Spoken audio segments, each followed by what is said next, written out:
हम लोग देख रहे थे मराठास, और मराठास में हम लोगों ने छत्रपति को देखा, छत्रपति में शिवाजी, फिर उसके बाद जो है शाहू के बारे में पढ़ा और कैसे वॉर ऑफ सक्सेशन हुआ वो पढ़ा, यानी कि उत्तराधिकार की लड़ाई। वो कहानी खत्म हो गई, यानी कि मराठाओं के वर्चस्व का जो पहला फेज था अंडर शिवाजी एंड छत्रपति वो पूरा हो गया।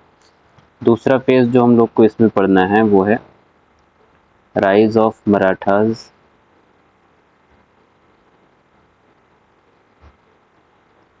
अंडर पेशवाज, यानी कि पेशवा के नेतृत्व में मराठाओं का वर्चस्व कैसे होता है।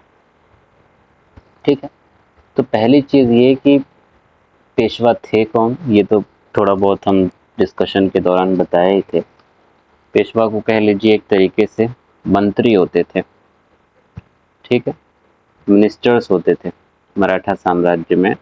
और मिनिस्टर्स में भी ऐसे मिनिस्टर जो सर्वोच्च माने जाते थे, यानी कि जैसे प्रधानमंत्री सर्वोच्च हैं, मतलब सर्वोच्च क्या, उससे ऊपर तो राष्ट्रपति हैं, तो वैसे यहाँ पे छत्रपति भी होते थे।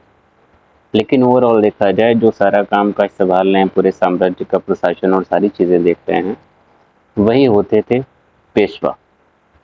इनके साथ और भी कई सारे मंत्री मौजूद होते थे, लेकिन उन सारे मंत्रियों में सबसे ऊपर पेशवा माना जाता था। हालांकि वो एक इक्वालिटी भी सारे मंत्रियों के बीच में होती थी। पेशवा की शुरुआत शाहजी ने की थी, जो कि शिवाजी के फादर थे। और बाद में जब शिवाजी छत्रपति बने तो शिवाजी के टाइम पीरियड में पेशवा की पावर, शक्तियां धीरे धीरे बढ़ती रहीं। और शिवाजी ने पहला जो पेशवा अपॉइंट किया था वो थे आपके मोरोपंत पिंगले।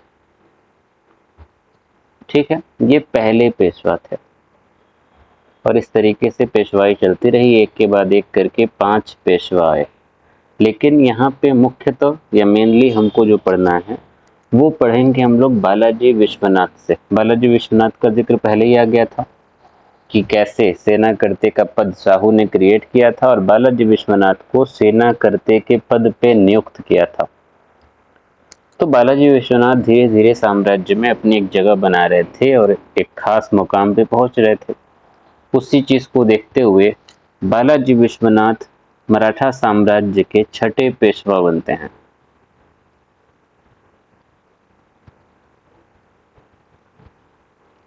और ये कब से कब तक पेशवा रहते हैं? 1713 से लेके 1720 तक 6 नंबर के पेशवा थे ये। और पहली भट्ट फैमिली के ये पेशवा थे।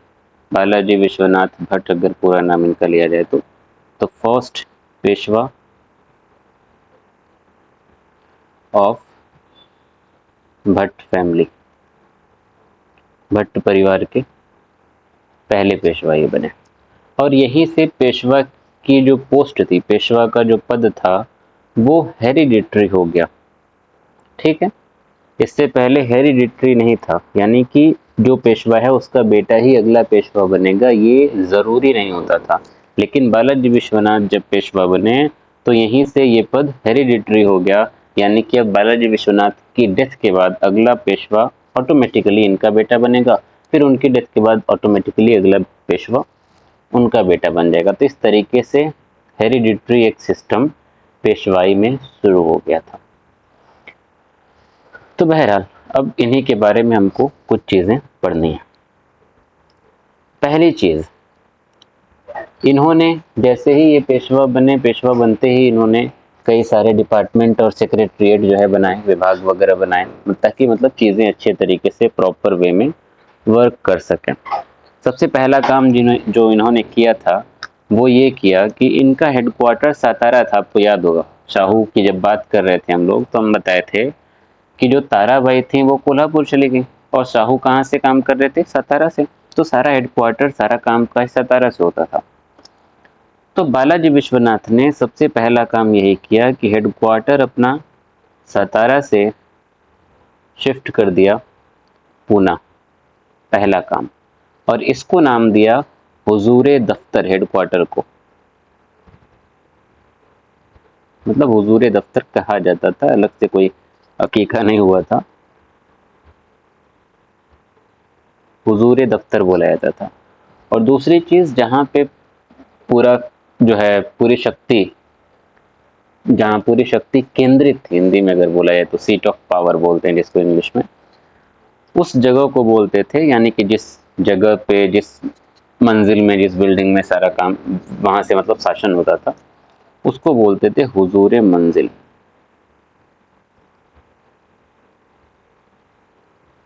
ये दो टर्म जो है याद रखिएगा, हालांकि बहुत इंपॉर्टेंट नहीं है, बट फिर भी याद रखिएगा। तो इस तरीके से इन्होंने पहला काम क्या किया, हेडक्वार्टर सातारा से पुणे शिफ्ट किया, और धीरे धीरे इन्होंने एडमिनिस्ट्रेशन को, प्रशासन को धीरे धीरे रीऑर्गेनाइज करना शुरू किया। ये सब कौन कर रहा है, बालाजी विश्वनाथ कर रहे हैं। तो एक पेशवा जो इस तरीके से काम कर रहा है, तो इसका मतलब छत्रपति की अब पावर धीरे धीरे क्या हो रही थी, ऑटोमेटिकली कम हो रही थी।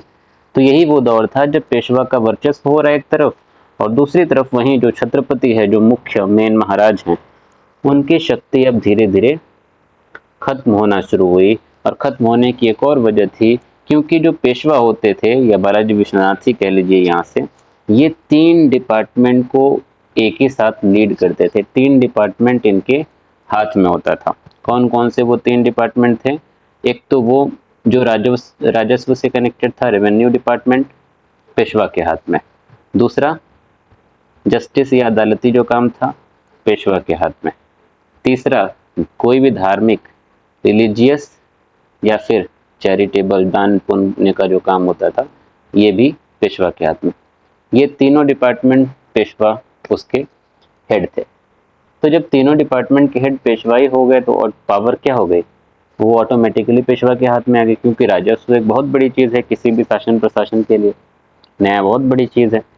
और धार्मिक मैटर और दान पुण्य को अपने कंट्रोल में करना, यानी कि आम जनता की चीज़ों को अपने कंट्रोल में करना।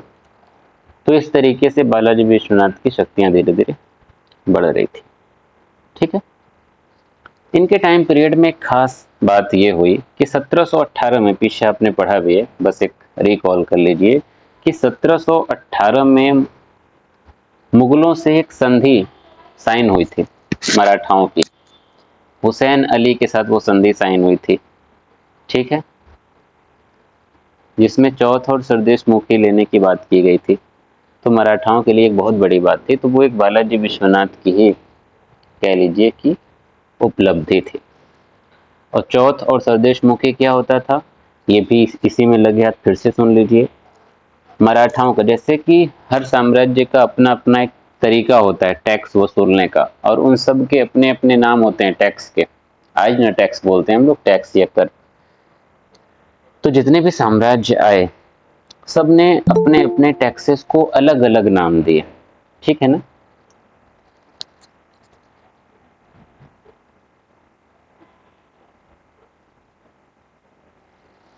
हाँ, तो सब ने अपने अपने, जी बताइए। मुगलों से संधि साइन की थी, एक समझौता हुआ था। उस समझौते में यही कहा गया था कि मुगल साम्राज्य का जो एरिया है साउथ में खासकर, वहां से मराठा टैक्स वसूल सकते हैं। तो वो टैक्स क्या है वो सुनिए आप। टैक्स जो मराठाओं के होते थे वो दो तरीके के होते थे। एक जो टैक्स उनका होता था उसको बोलते थे चौथ, और एक जो टैक्स होता था उसको बोलते थे सरदेश मुखी। आई थिंक एच रहेगा। ठीक है, सरदेश मुखी। दो तरीके के ये टैक्स जो है पूरे अपने साम्राज्य में और साम्राज्य के बाहर दोनों जगह पे ये लगाते थे। चौथ तो जो था वो शिवाजी के द्वारा शुरू किया गया था, और ये उन राज्यों पे लगाते थे जिन पे वो हमला करते थे, और सामने वाला जो राज्य उसको हरा भी देते थे, लेकिन उसको अनेक्स नहीं करते थे, अपने कब्जे में नहीं लेते थे। तो उन पे चौथ लगाया जाता था, यानी कि 1/4 उनके राजस्व का हिस्सा मराठा साम्राज्य को जाएगा। दूसरा होता था आपका सरदेशमुखी। सरदेशमुखी उन मराठाओं जो, जैसे कि मराठा एक कॉन्फेडरेसी थी ना, हम बताए थे कई सारे सरदार थे, वो इकट्ठे आके पूरा एक एम्पायर बना। हालांकि आगे जो है अभी इसके बारे में और बताएंगे। तो छोटे छोटे मराठा सरदार रहते थे पूरे साम्राज्य में, जगह जगह पे। तो उन मराठा सरदारों पे भी टैक्स लगाया जाता था, और वो टैक्स 1/4 नहीं होता था, बल्कि वो पूरा 10% होता था। उस 10% टैक्स को बोलते थे सरदेशमुखी। ठीक है, तो इस तरीके से यहाँ पे जो संधि साइन हुई ना 1718 में, तो मुगलों ने ये सारी चीज़ों को एक्सेप्ट किया। और मुगलों का ये चीज़ें एक्सेप्ट करने का मतलब ये था कि मुगलों ने अंततः या एट लास्ट कह लीजिए कि मराठाओं की सर्वोच्चता को स्वीकार कर लिया। अब तक क्या हो रहा था औरंगजेब के टाइम पीरियड तक, कि बाकी जितने भी साम्राज्य भारत में थे, हिंदुस्तान में थे, वो सब आके मुगलों के सामने सर झुकाते थे, मुगलों की सर्वोच्चता स्वीकार करते थे। लेकिन अब दौर जो है उल्टा हो गया, वही मुगल अब किसके अधीन हो गए, भले ही वो नाम मात्र या कैसे भी कहिए, वो मराठाओं के अधीन हो गए। तो इस तरीके से मराठा का वर्चस्व धीरे धीरे लगातार होता रहा।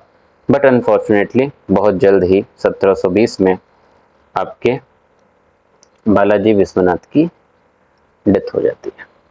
ठीक है, तो इनकी डेथ के बाद अब अगला जो पेशवा बनते हैं वो हैं आपके बाजीराव वन, जो 1720 से लेके 1740 तक शासन करते हैं। और यही बाजीराव वन जो है, जो आपको मूवी की हम कहानी बता रहे थे ना, बाजीराव मस्तानी, इन्हीं के बारे में वो सारी चीजें हैं। तो बाजीराव वन, क्योंकि आगे भी एक और बाजीराव आते हैं। पूरा नाम इनका था बाजीराव बल्लाड़ भट्ट। भट्ट फैमिली के ये भी हैं, बालाजी विश्वनाथ के पुत्र या बेटे रहे। हालांकि इस मराठा साम्राज्य के जो मंत्री थे, पंत प्रतिनिधि एक टर्म आता है, ठीक है, याद रखिएगा।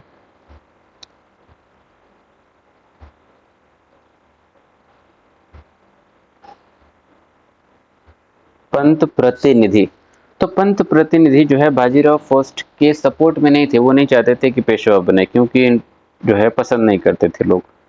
और 19 साल की उम्र थी जब ये जो है सामने आए, पेशवाई जब इनकी शुरू हुई, 19 साल के थे। तो वो साम्राज्य के लिए और जो है मंत्रियों के लिए क्या थे, एक बच्चे जिसकी समझ बूझ नहीं है। तो उस टाइप का एक नेचर था। तो इसीलिए पंत प्रतिनिधि और बाकी लोग जो है चाहते नहीं थे कि बाजीराव फर्स्ट अगले पेशवा बने। बट बहरहाल हेरिडेटरी पोस्ट हो चुकी थी, तो at last Bajirao first Peshwa बन जाते हैं।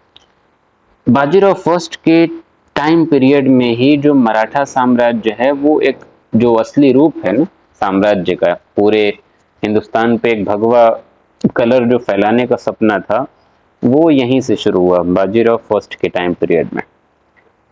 जैसे ही ये पेशवा बने, इन्होंने अपने विजन को आगे बढ़ाया। इनका विजन क्या था, इनका विजन था मराठा इंपीरियलिज्म, मराठा साम्राज्यवाद। और इस मराठा साम्राज्यवाद का खास मतलब था, मराठा साम्राज्यवाद कोई नॉर्मल साम्राज्यवाद की बात नहीं हो रही थी, बल्कि ये बात कर रहे थे हिंदू पदपदशाही की। ठीक है, हिंदू पदपदशाही क्या था, हिंदू पदपदशाही का मतलब ये है कि जितने भी मराठा हैं उन सबको इकट्ठा करना, जितने भी हिंदू हैं उन सबको इकट्ठा करना, और पूरे जो है भारत में मुगलिया सल्तनत को खत्म करके भगवा झंडा जो है, भगवा परचम लहराने की ये बात थी, जिसको कहा जाता था हिंदू पदपदशाही। शिवाजी के टाइम पीरियड से ये जो है विजन मराठाओं का रहा। यहीं पे एक बात आ जाती है घूम फिर के, जो नफरत फैलाते रहते हैं औरंगजेब को लेके, कि औरंगजेब जो है दारुल हर्ब को दारुल इस्लाम बनाना चाहता था, पूरे भारत को जो है इस्लामिक शासन में लाना चाहता था, वगैरह वगैरह। तो ये भी लगभग उसी तरीके की कुछ हद तक बातें हैं कि पूरे हिंदुस्तान को भगवा झंडे में, भगवा परचम में डुबोना था, भगवा कलर में नहलाना था, और इसी विजन को हिंदू पदपदशाही का नाम दिया गया। तो ये भी धर्म के नाम पे है, वो भी धर्म के नाम पे है, तो बात लगभग एक सी है। हालांकि दोनों का मतलब, शिवाजी भी जो है हिंदुओं से नफरत नहीं करते थे, जो है मुसलमानों से नफरत नहीं करते थे, और औरंगजेब का भी जो मतलब था वो ये नहीं था कि सारे हिंदुओं को मुसलमान बना दिया जाए। उनका बस मतलब ये था कि भारत में शरीयत को लागू किया जाए, यानी कि अच्छे से न्याय हो, इक्वालिटी हो, ये सारी चीजें। तो बहरहाल बाजीराव फर्स्ट के टाइम पे हिंदू पदपदशाही के हिसाब से काम होना शुरू हो गया कि सारे मराठाओं को, सारे हिंदुओं को इकट्ठा किया जाए, खासकर मराठाओं को इकट्ठा किया जाए, और मराठा साम्राज्य को इस हद तक बढ़ाया जाए कि पूरे भारत में मराठा परचम लहरा उठे। ठीक है, इसके लिए बाजीराव फर्स्ट ने एक और खास काम किया। शिवाजी के टाइम पीरियड में पूरा मराठा साम्राज्य जो है एक था। ठीक है, मान लीजिए ये मराठा साम्राज्य था। बाजीराव ने क्या किया, इसको डिसेंट्रलाइज्ड कर दिया, अलग अलग टुकड़ों में बांट दिया। पूरी तरीके से नहीं बांटा, इन सब टुकड़ों में एक एक सरदार होते थे, मराठा सरदार, और ये सारे मराठा सरदार अंततः किसके सामने सर झुकाते थे, पेशवा के सामने या छत्रपति के सामने। ठीक है, तो अल्टीमेटली सरदार कौन है, पेशवा छत्रपति, पेशवा या छत्रपति, दोनों में कुछ भी बोलिए। और ये सारे सरदार अपने अपने एरिया को देखते थे। इस तरीके से क्या हो गया कि इनका साम्राज्य भी बढ़ता रहेगा। मान लीजिए थोड़ा और आगे बढ़े, यहाँ पे कोई और सरदार हो गया, और आगे बढ़ गए, यहाँ कोई सरदार हो गया, लेकिन सब झुकेंगे किसके सामने, पेशवा के। तो इस तरीके से इनका एम्पायर भी वक्त के साथ धीरे धीरे क्या हो गया, बढ़ना शुरू हो गया। तो डिसेंट्रलाइजेशन इसको बोलते हैं, विकेंद्रीकरण हिंदी में। इस तरीके से ये एम्पायर बढ़ना शुरू हुआ और कहा जाता था कि ये जो है इस हद तक हिंदू पदपतशाही या मराठा इंपीरियलिज्म को बढ़ाना है कि उनका झंडा अटोक से कटौक तक फैला है। अटोक एक शहर है पाकिस्तान में जो कि आपके सबसे ऊपर है उत्तर भारत में, मतलब उस वक्त उत्तर भारत में था, और कटौक तो इस टाइम उड़ीसा में है। बट जनरली इसका उनका मतलब ये था ना कि एकदम भारत या हिंदुस्तान के एकदम ऊपरी सिरे से लेके निचले सिरे तक भगवा झंडा या मराठा इंपीरियलिज्म को फैलाना है। और उसे फैलाने के लिए ये मराठा एम्पायर का डिसेंट्रलाइजेशन हुआ, जिसको बोला जाता था मराठा कॉन्फेडरेसी। इसीलिए मराठा एम्पायर को बहुत से लोग एम्पायर बोलते भी नहीं, कॉन्फेडरेसी बोलते हैं। और कॉन्फेडरेसी का मतलब ही यही है कि कई सारे लोग इकट्ठे आके एक बड़ा संगठन बनाते हैं, एक बड़ा रूप लेते हैं। तो मराठा साम्राज्य भी कुछ ऐसा ही था, क्योंकि कई सारे पावरफुल सरदार एक साथ आए और मराठा साम्राज्य एक तरीके से साम्राज्य का रूप लेता है। जैसे कि इसमें एक आते हैं सिंधियाज। सिंधिया का नाम सुने आप लोग, सिंधियाज ऑफ ग्वालियर, ग्वालियर के ये शासक थे। इसके अलावा इंदौर के थे आपके होलकर, होलकर ऑफ इंदौर, ये भी मराठा सरदार थे। एक आते हैं गायकवाड़, ये कहाँ के थे, ये आपके थे बड़ौदा के। और एक आते हैं आपके भोसले, भोसले ऑफ नागपुर, ये सब मराठा सरदार थे। तो ये चार मुख्य रूप से ऐसे सरदार थे जो मराठा कॉन्फेडरेसी का हिस्सा थे, जो मराठा साम्राज्य को एक साम्राज्य का रूप दे रहे थे। और ये सब अपने अपने एरिया में शासन करते थे। और फाइनल जो है सुप्रीमेसी किसकी स्वीकार करते थे, सर्वोच्चता पेशवा की स्वीकार करते थे। पेशवा ने बोला कि देखिए, सारे सरदारों से बोला कि आप लोग अपने अपने एरिया में बढ़िया से राज करिए, अपने अपने एरिया में डोमिनेट करिए, अपना घराना चलाइए, अपना शासन अच्छे से चलाइए। हम आपकी ज़मीन में, आपके वहाँ किसी भी तरीके का हस्तक्षेप नहीं करेंगे। हम आपको अपने राज्य में पूरी तरीके से शासन करने की आज़ादी देते हैं। न मेरे द्वारा, पेशवा कह रहे हैं कि न मेरे द्वारा कोई हस्तक्षेप होगा, न ही छत्रपति या शाहू जो बैठे हैं गद्दी पे वो भी हस्तक्षेप नहीं करेंगे। आप बिंदास जो है शासन करिए अपना, बदले में सिर्फ हमारी 3 शर्तें हैं। किससे कहा, पेशवा ने इन सरदारों से कहा। ठीक है, क्या कहा, 3 शर्तें, 3 कंडीशंस। पहली कंडीशन बोली पेशवा ने कि देखिए, आप लोग अपने अपने राज्य में शासन करिए, लेकिन कभी भी अगर हमको सेना की जरूरत पड़ी तो आप लोग अपनी सेना हमारी मदद के लिए भेजेंगे।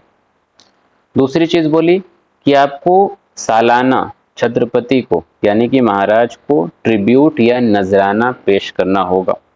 नजराना एक तरीके से तोहफे, पैसे वगैरह हर साल जो है छत्रपति के सामने पेश करना होगा।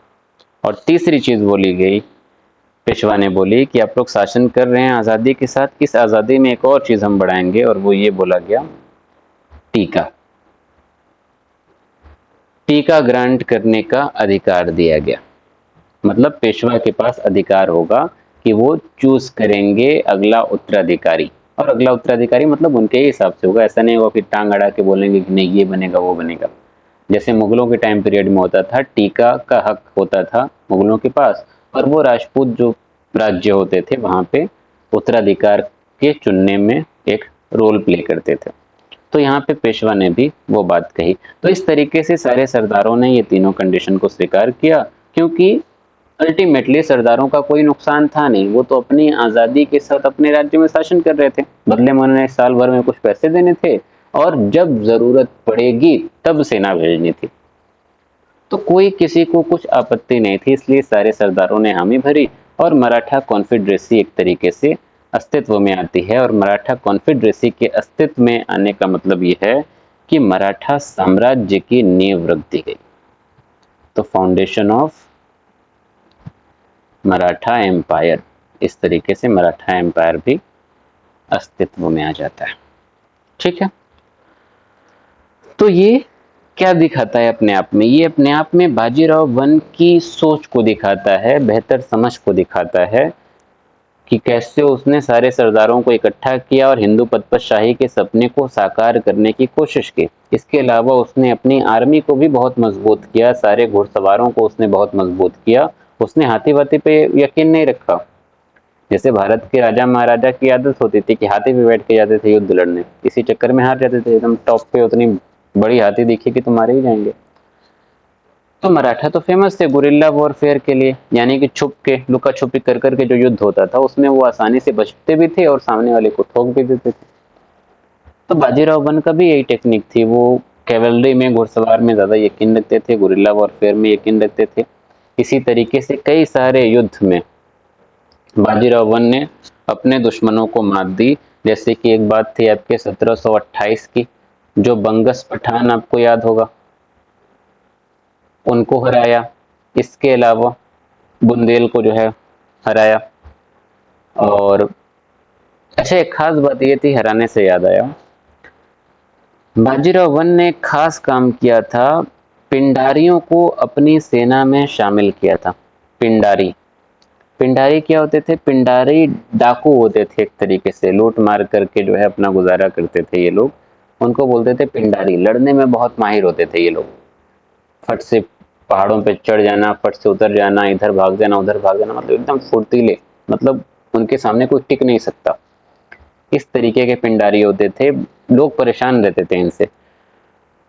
अंग्रेज भी जब भारत में पूरी तरीके से काबिज हो गए, स्थापित हो गए, अपना साम्राज्य स्थापित कर लिया, उस वक्त भी अंग्रेज भी पिंडारियों से परेशान रहते थे। इतने जो है खतरनाक ये लोग रहते थे। कई सारी मूवीज में पिंडारियों को दिखाया भी गया है। बाहुबली एक मूवी आई थी, उसमें पिंडारियों को दिखाया गया।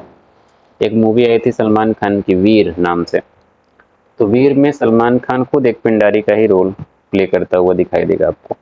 तो पिंडारियों को बाजीराव वन ने अपनी सेना में शामिल किया, ऑक्सिलरी फोर्स के तौर पे शामिल किया, यानी कि मुख्य सेना नहीं, बल्कि जरूरत पड़ने पे वो काम दें, बदले में बाजीराव उन्हें क्या दे देंगे? जो भी जरूरत की चीजें, क्योंकि उनको लूटपाट से और खाना खाने से, जीवन गुजारने से मतलब होता था, उनको कोई अमीर नहीं बनना होता था। तो बाजीराव ने भी बदले में उनकी जरूरतों को पूरा करने का वादा कर दिया। ठीक है, तो इस तरीके से बाजीराव वन के नेतृत्व में मराठा साम्राज्य धीरे धीरे आसमान की ऊंचाइयों तक पहुंचता रहा और कई सारे राज्यों से कई सारे संघर्ष भी हुए। अब उन संघर्षों को भी थोड़ा बहुत हम लोग देख लेते हैं। पहला एक ठीक ठाक जो इम्पोर्टेंट संघर्ष हुआ बाजीराव वन के टाइम पीरियड में, वो हुआ आपके 1723 में। 1723 में एक लड़ाई हुई थी। इस लड़ाई का नाम आपने पहले भी सुना होगा, जिसको बोलते हैं बैटल ऑफ शकूर खेड़ या शकूर खेड़ा। ठीक है, ये लड़ाई हुई थी आपको याद होगा, ये हैदराबाद की लड़ाई थी। जब निजाम भाग के हैदराबाद पहुंचा था और अपनी जो है आज़ादी घोषित करता है, उससे जस्ट एक साल पहले की ये बात है। तो निजाम भाग के हैदराबाद पहुंचा, मुगल बादशाह ने किसको भेजा? मुबारिज खान को, कि जाओ निजाम से निपटो। तो ये लड़ाई होने वाली थी मुबारिज खान वर्सेस निजाम के बीच में। तो इस लड़ाई में निजाम ने हेल्प मांगी पेशवा से, तो बाजीराव वन जो है निजाम की हेल्प करने पहुंचा था और इस हेल्प के चलते निजाम जो है विजयी होता है। मुबारिज खान इस युद्ध में हार जाता है और निज़ाम अपने आप को हैदराबाद का एक इंडिपेंडेंट शासक या निज़ाम घोषित कर देता है। ये कहानी आपको पीछे की भी याद होगी थोड़ा बहुत।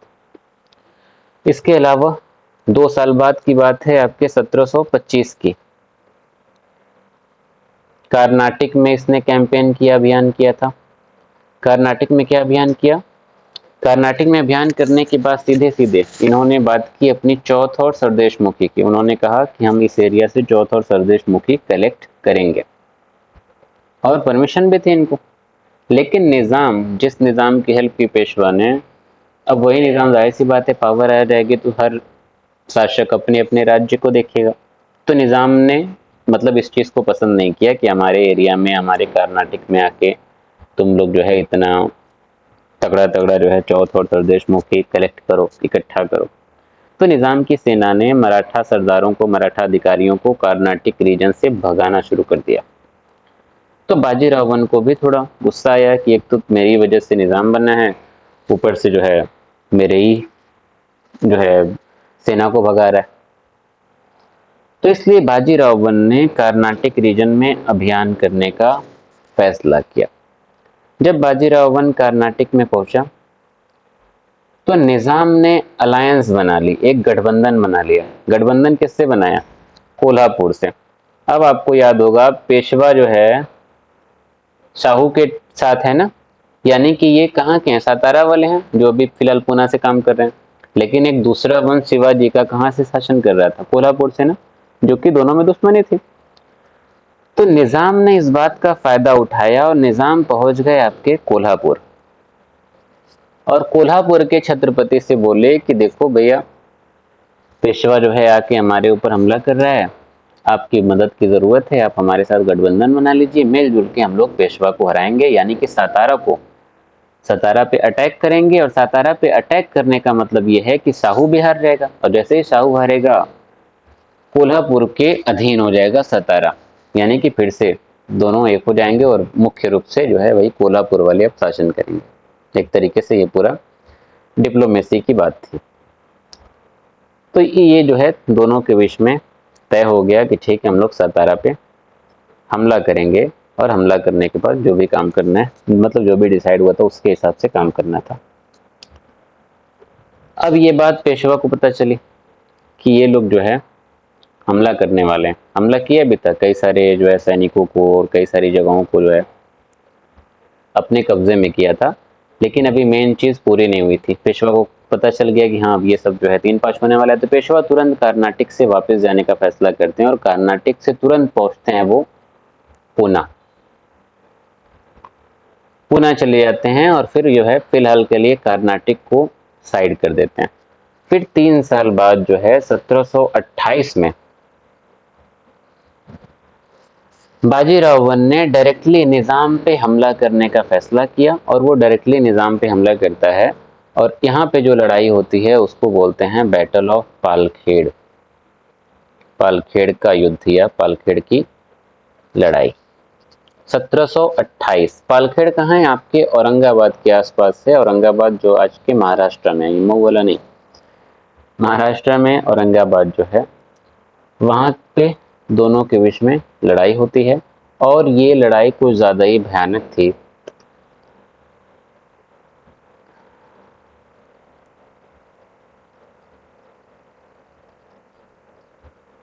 ज़्यादा शोर आ रहा है।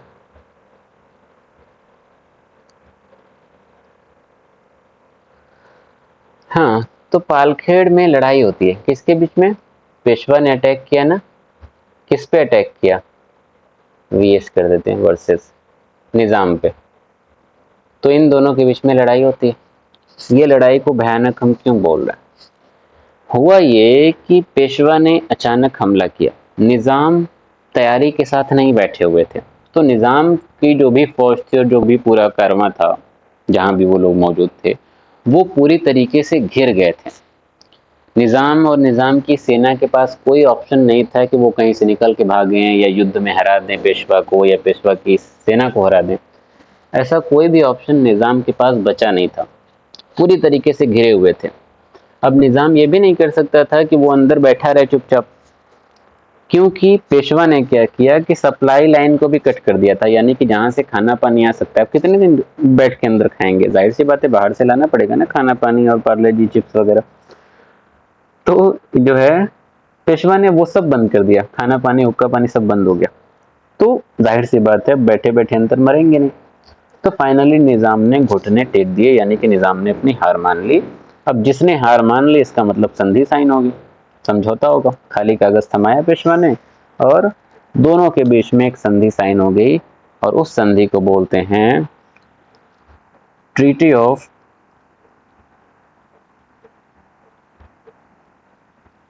मुंगी शिवगांव।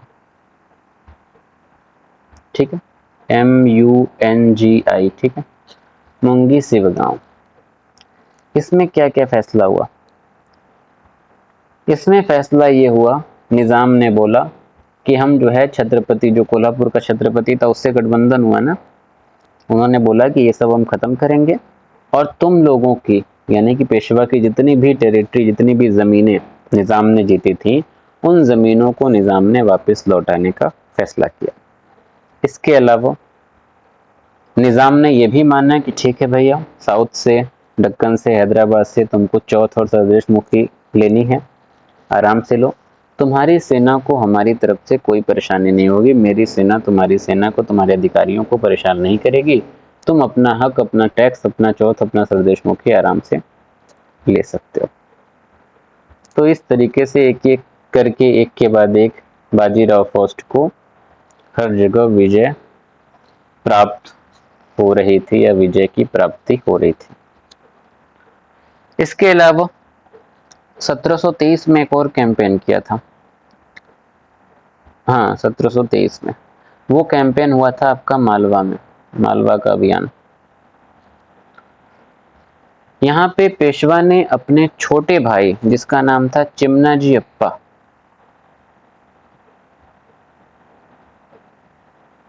चिमनाजी अप्पा को भेजा। इसने, बाजीराव ने चिमनाजी अप्पा को भेजा कि जाओ मालवा और वहां भी अपना अभियान पूरा करो, चौथ सरदेश मुखी इकट्ठा करके लेके आओ। इस वक्त मालवा जो है मुगलों के अधीन था। तो चिमनाजी अप्पा वहां पे पहुंचे, और वहां पहुंचते ही एक युद्ध होता है, और वो युद्ध होता है बैटल ऑफ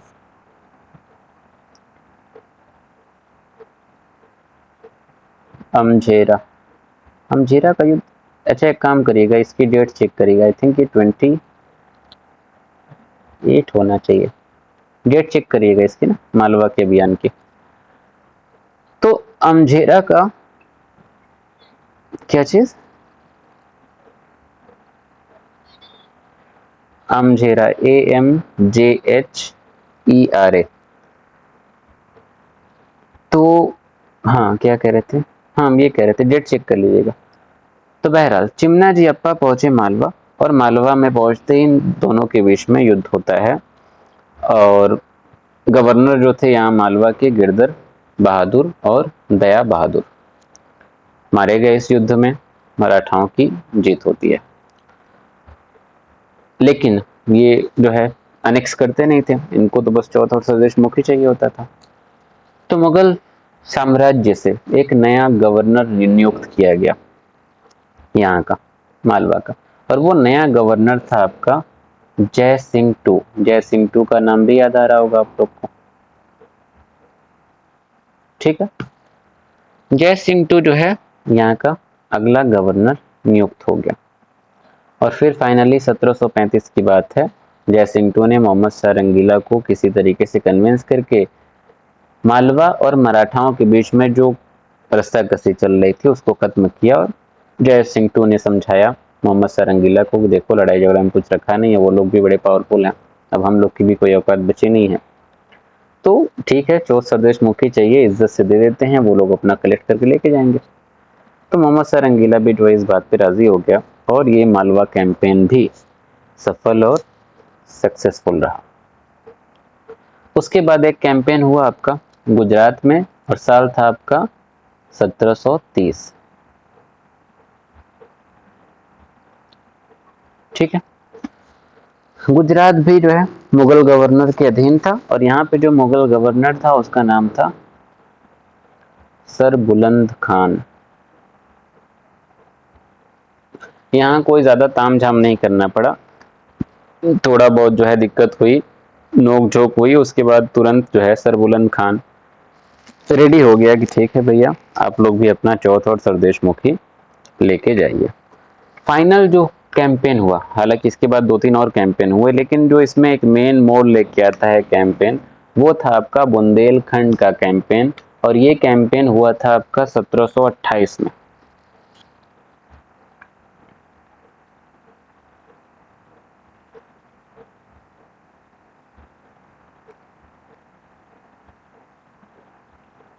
यहाँ का शासक कौन था?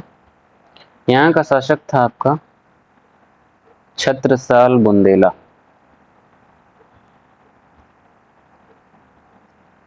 यहाँ पे मराठाओं ने डायरेक्ट अटैक नहीं किया था, ठीक है।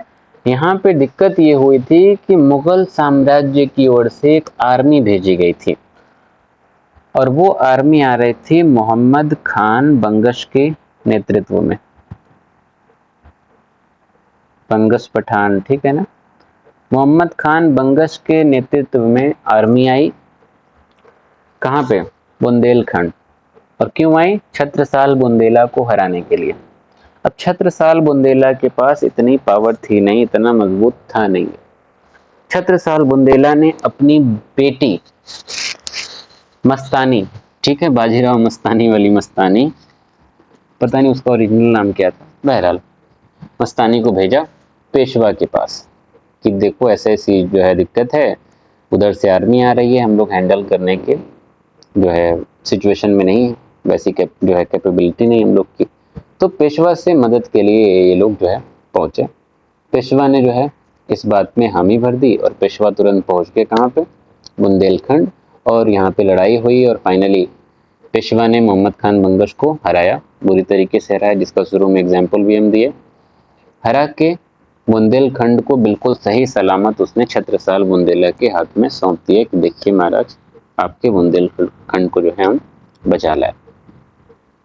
पेशवा वहां से तुरंत वापस नहीं लौटे अपने साम्राज्य में, मतलब अपनी राजधानी में, बल्कि पेशवा कुछ दिन के लिए वहीं पे बुंदेलखंड में ही छत्रसाल बुंदेला के यहाँ रुक गए। और जब यहाँ पे रुक गए तो उनकी बेटी और इसके बीच में टाका भिड़ा, और दोनों का आपस में प्यार हो गया। बाद में शादी वादी भी कर लेते हैं बिना घर वाले की मर्जी वर्जी के। तो बहरहाल कुछ दिन के लिए वो वहीं पे रुक जाते हैं। लेकिन छत्रसाल जो बुंदेला थे वो खुश तो थे, जाहिर सी बात है, कितना बड़ा काम पेशवा ने कर दिया। और इसी खुशी में छत्रसाल बुंदेला ने मराठाओं को यानी कि पेशवा को 4 टेरिटरी, 4 जमीनें दे दी। कौन कौन सी वो 4 जमीनें थी? एक तो आपकी है कल्पी, दूसरी आपकी झांसी, तीसरी आपकी सौगर, और चौथी आपकी हरिदेनगर। ठीक है, ये 4 टेरिटरीज किसने किसको सौंप दी?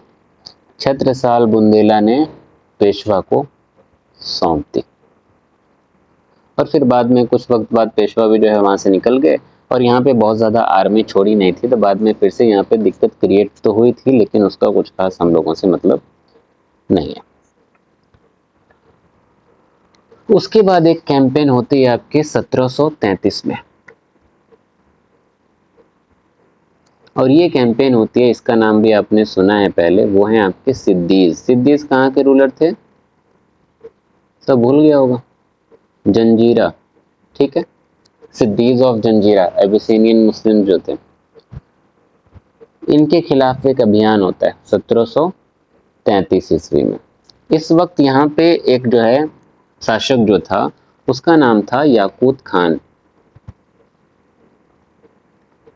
याकूत खान की डेथ हो जाती है 1733 में, और डेथ के बाद उनके बेटों में उत्तराधिकार की लड़ाई हो जाती है। तो याकूत खान का एक बेटा था जिसका नाम था अब्दुल रहमान खान।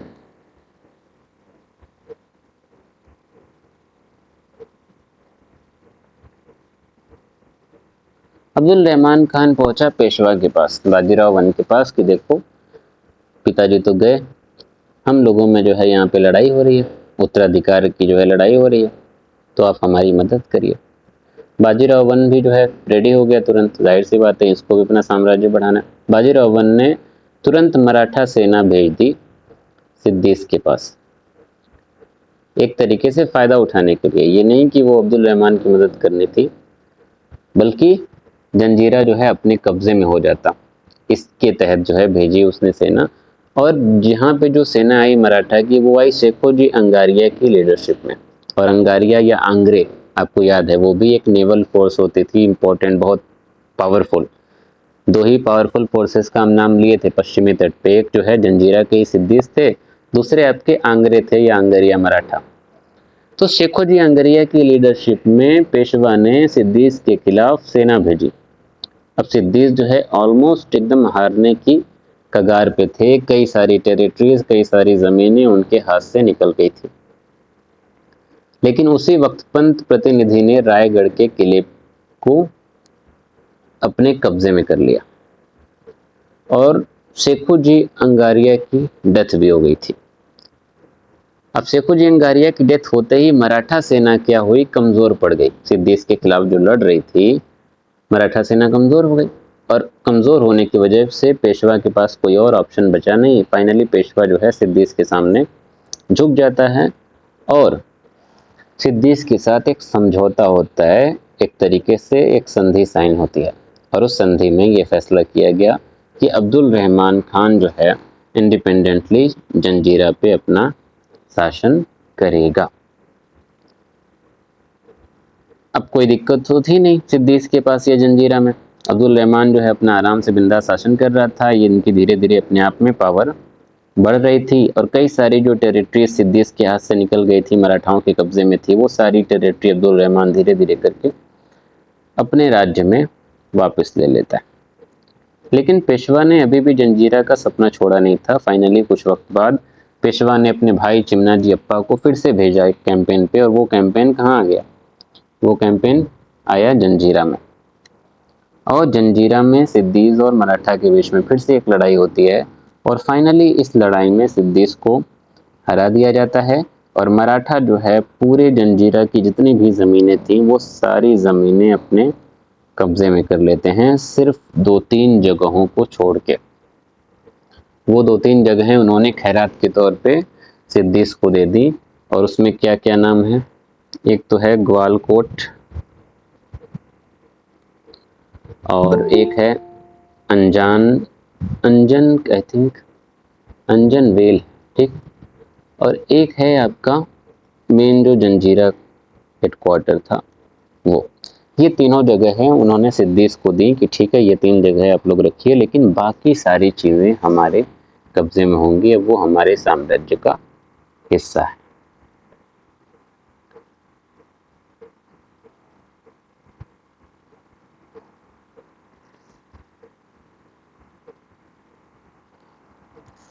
उसके बाद होता है कैंपेन, बड़ा भयानक किस्म का, वो होता है आपका 1737 में, और वो ये है कि दिल्ली पे ये छापा मारते हैं, रेड ऑन दिल्ली। दिल्ली पे छापा मारने का मतलब, हमला करने का मतलब मुगल साम्राज्य पे हमला। दिल्ली में एक रीजन है, कुतुब मीनार का जो इलाका है ना उसको बोलते हैं महरौली, ठीक है। पहले उस टाइम पे बड़ा जंगल वंगल था, मतलब कुतुब मीनार तो था ही, लेकिन पूरा इस टाइम पे जाएंगे पूरा शहर है एकदम प्रॉपर, पहले जंगल था, 20-30 साल पहले भी जंगल ही था वो। तो साउथ दिल्ली का इलाका है, इसी इलाके में मराठाओं ने जो है रेड मारी। रेड मारने का मतलब ये है कि मराठा सेना भी इन सब चीज़ों में माहिर थी, लूट मार करना, लूट के जो है, मतलब चोरी डकैती तो नहीं कहेंगे, लेकिन लूट मार में वो लोग भी आगे रहते थे। तो ऐसे ही रेड मारी उन्होंने जी। महरौली जी,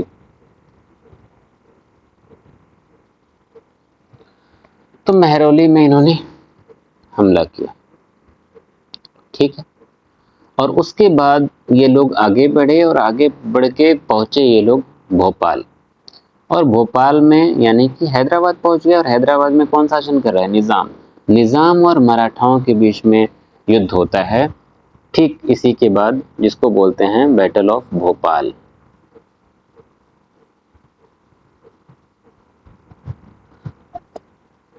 ठीक है, और इस युद्ध के बाद एक संधि साइन होती है निजाम और मराठाओं के बीच में। ये संधि भी इंपॉर्टेंट है, संधि का नाम याद रखिएगा, जिसको बोलते हैं ट्रीटी ऑफ दुराय सराय।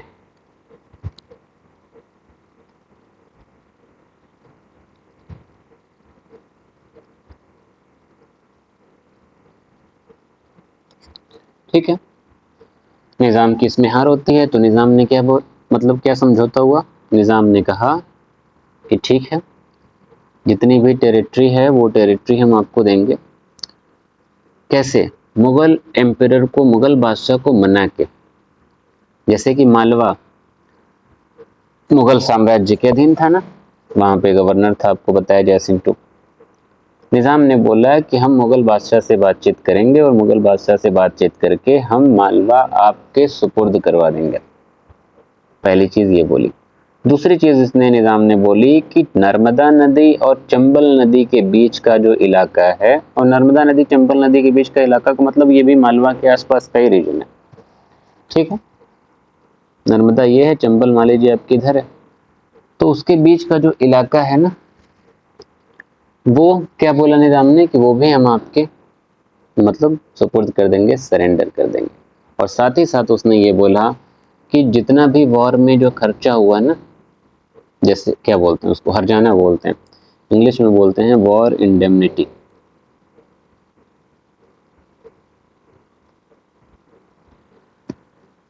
कह रहे हैं कि युद्ध में, भोपाल के युद्ध में जितना भी खर्चा हुआ, जितना भी मराठाओं का नुकसान हुआ, वो नुकसान हम भरने के लिए तैयार हैं, और 50 लाख रुपए नुकसान भरपाई के तौर पे, हर्जाने के तौर पे देने के लिए वो निजाम जो है राजी हुआ।